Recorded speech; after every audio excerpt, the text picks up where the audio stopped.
Okay guys, so here we go with a quick post just to show my hillbilly barriers. Now, so the problem I have is I have visitors. They're going home in 4 days. I want to try and get them to do a race, and I want the track to look reasonable and a little bit of protection for the cars going off on the end corner here. So I had to make a hillbilly handrail. Sorry, hillbilly guardrail. So just a little video just to show you what I've done. So here we go. So this was the corner in question, and this corner comes from the main straight, so it's quite a serious corner. Okay, they'd be flying down this fairly rapidly. So we got our end of the track of a barrier I made up here. Okay, that's my barrier, quite strong. Okay, and then I have a space, and then we have a window. We don't want too much. We will get the odd hit in the window, I'm sure, but I don't want it to happen too often. I don't need a broken window. So what I've done was I bought a length of this stuff. Now this is flexible stuff you buy and you put it on your floor. It's when you're doing lino flooring, linoleum flooring, or maybe wood flooring, and you have a gap, you have a join here, and then this stuff basically goes across the join. When you buy it, it comes with glue. I left the glue on that side. It's a very sticky glue, both sides. And literally you have a backing paper. You pull the backing paper off, you put it here, and you glue it onto where your join is in your lino or your floor covering. So this stuff is flexible. So I thought, right, it's about the size of a barrier, a little bit bigger, which is probably better for this particular corner. So I said I'll bring it home. I'll stick some of my tape, which I found. Let me show you the tape. Here we go. Here's the tape, and it's the same stuff I use on the indoor track. And basically I use this tape for all sorts of stuff, hillbilly stuff. So I put some of the tape on this. Okay. And then I can put this. Here's my hillbilly guardrail. Now you don't want it that way, look. See, I'm not thinking, I'm distracted. They want it this way. Turn it round. Now, I think it's about 2 meters long. So it bends, it's very flexible. Stick it in there. Get it here. And I can stick it around here. Now, so that's what you have. Okay. So it basically guards the corner. Now here's an uphill, so don't worry about the handrail disappearing. It blends in with the guardrails and the uphill. So this is what I had, you know. That's perfectly good. Now at the time I had something just stuck in here, just to stop it from moving around. And that would do. But then I decided, look, I might as well attach it to the track for the moment while I'm ordering proper handrails, and I have to wait a while for my proper handrails to arrive in the post. So then I had to somehow get this to attach to my track. Harry walks up and down like a lost sheep. Now let me see. So what was the idea for attaching these to the track? I had to make up something to loop on here and hold it in. Notice of a hole drilled there. So I decided, I haven't seen this. This is definitely my idea. I ain't seen nobody doing this before. It's probably a ridiculous idea, but don't forget the title, Hillbilly Guardrail. Okay. Get one of these. Now we all know these. These are what you use for pinning cable to wood, or you see these quite often used on your internet signal cables coming in, your coaxial cables. So I have one of these. And then we have one of those. Okay. And then I thought, okay, see, the idea was for this to go over here like that. You see, I have a groove cut that goes in there. Don't forget, it's only for the moment, just to keep it from flying off when people are hitting off it. So then I had to attach this somehow to the track.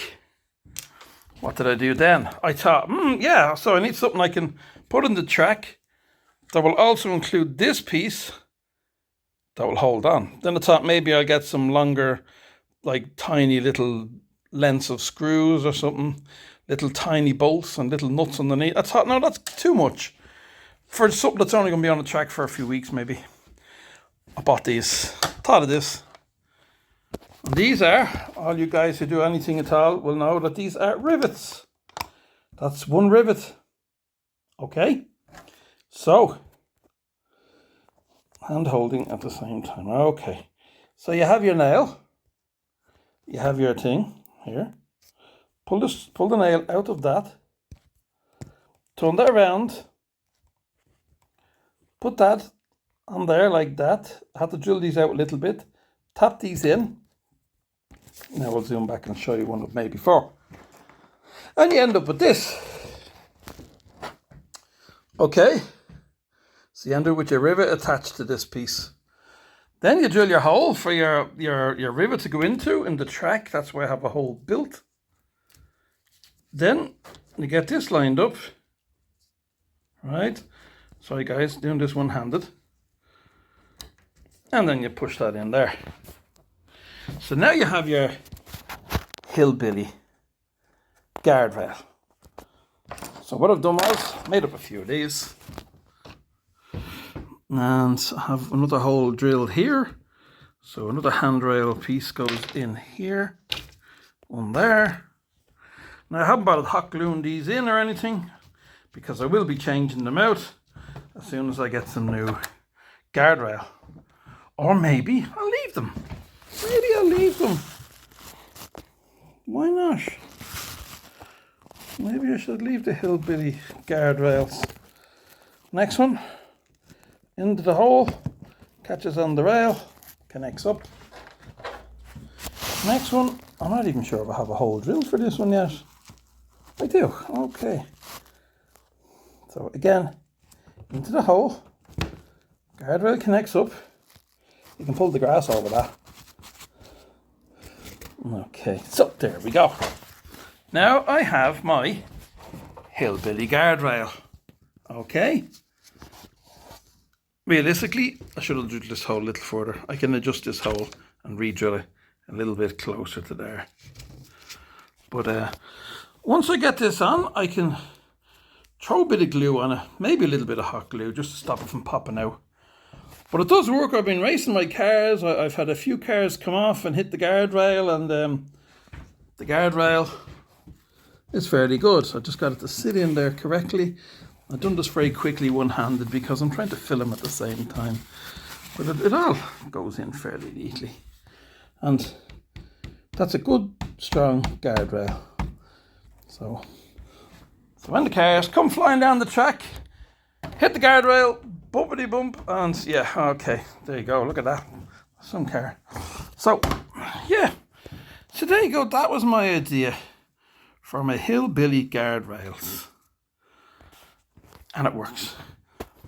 Now, you might get a car back wing tipping this if people like to get their cars running around the rails, but I don't want that in my track. I don't want cheating where people just full throttle slide their car out. Now, you're not going to do that here anyway, because we have the border. And there's literally two cars. And the car isn't going to hit that. It's going to be gone off before it hits that. But maybe 1, 2, 4 cars, possibly, slide around, but it won't happen. You'll be hitting these.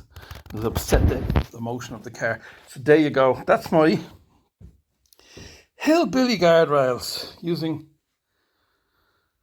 rivets and cable tidies.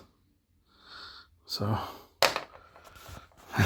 don't ask me where I get these ideas from. They just come to me when I'm lying in bed at night on YouTube watching stuff related to cars, slot cars, and then I think, there's an idea. So there you go. That's it.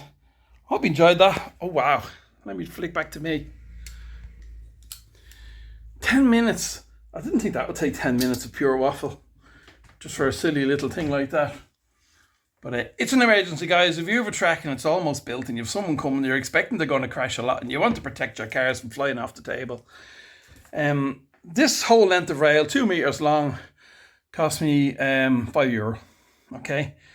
And the rivets well, you know, it's like €1 for the bag of 10. And the little things, same with the little things for the little cable tidies. So, you know, for €6, you have a 2 meters of guardrail. And the important thing is it's emergency guardrail. I've done something here as well. I flicked this around. So I hadn't got any borders, proper borders for along this. So I got my laminate flooring. I cut it to fit. I cut it to fit here. And I not perfectly, I screwed it in certain places. And screwed it in along the track. There's one screw a bit too far out, that one there. But most of them are sort of hidden underneath. So I screwed that in. So that gave me an edge of the track here. Let me fly you back up here. When the cars come around the corner here now, they can stick the tail out and travel along. Where before that I had this barrier coming in right here. I'll show you. At the end I had the barrier coming in here. The cars would come around, sliding out a bit, whack off this barrier, which would flick them this way. And then of course they'd grip and they'd be over the edge. So I had to do something about that.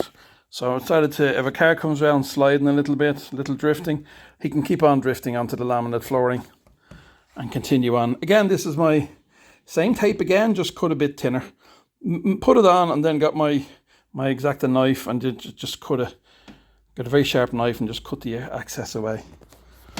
And these I put into the laminate flooring with screws. I cut away parts of them. I showed you that before, and I literally screwed them into the laminate. That, my friends, is not going anywhere anytime soon. Here, I'll pull this back and I'll show you. So you can see there's a screw in there, through the plastic, through the laminate, through the wood, and into some supports under here. So that fence is not going anywhere. There's your standard connected to your Carrera. There's the ones I have there. Okay, and then what I've done was, again, I haven't got enough of this stuff, so I decided to just stick a piece of wood in here and just, again, some of my tape on it. And it's just to help again that the cars, if they crash a little further down the track, they're not going to go off onto the floor. So this just bridges. If I lift this up, I'm just sitting here. I'll lift this up.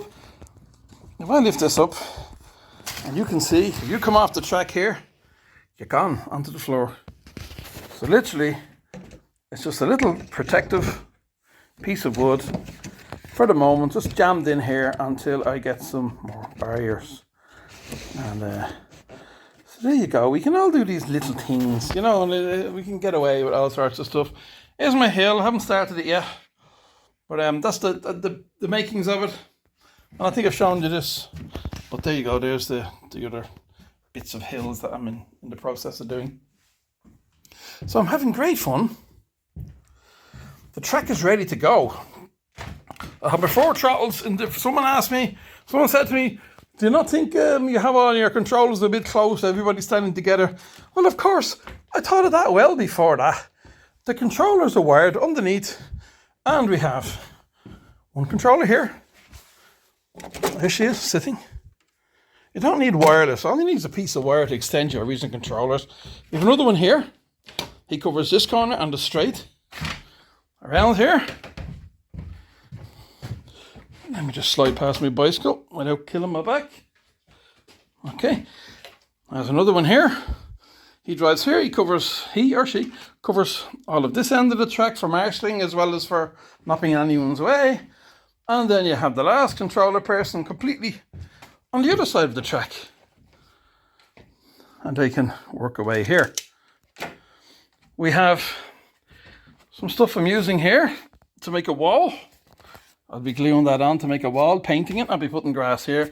I'll be modelling this a little bit better, of course. What else have I got going on? I'm just cutting it, just putting, again, a piece of laminate, because I've no borders for here. Just cut this piece of laminate, stick it in here, stick a bit of tape on it, and it'll do for the moment. That's just where I was painting my laminate. Another piece of laminate there, and a piece in there, because they're odd pieces. So, Again, this stuff I use to make a wall here. And for the moment, just a bit of tape thrown on top of it because I haven't had time to finish it. But there you go, the track is ready. My visitors are heading off in a couple of days. I have a couple of days to try and convince them to have a go. And I will absolutely tape if they have a go.